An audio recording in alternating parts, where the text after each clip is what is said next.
Dunyoning ishlari g'alati.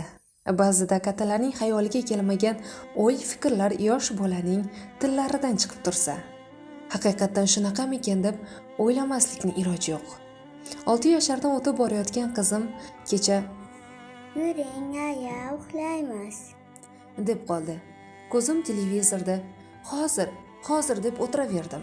Qizim Alloh menga uyquni bog'lab bergan yo'q. O'zingizdan ko'ring. Uyqum qochsa sizni uxlatmayman. deb qoldi. Biroz o'tirib hammamiz kulib yubordik. Akalar hayron. Dunyo uyqu qayerga qochadi? Divangami yo uygami? Uyga ham, divanga ham qochmaydi. Sizlar uxlab qolsalaring men uxlolmayman. Qo'rqaman. Yolg'izlikdan qo'rqaman. Qorong'idan qo'rqaman.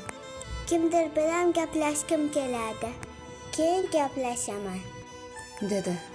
Kim bilan gaplashasiz, asal qizim? deb qizimning gaplaridan xavotirga tushib so'radim. Biz uxlagandan keyin biror narsa ko'zga ko'rinarmikan degan xayolga borib. Alloh bilan gaplashaman. U menga chiroyli uylarni ko'rsatadi. Bog'larni ko'rsatadi. O'sha yerlarda o'ynab, keyin uxlab qolaman. Qizimning gaplaridan ko'zimga yosh keldi. O'sha chiroyli uylarda, bog'larda bizni ham ko'rasizmi?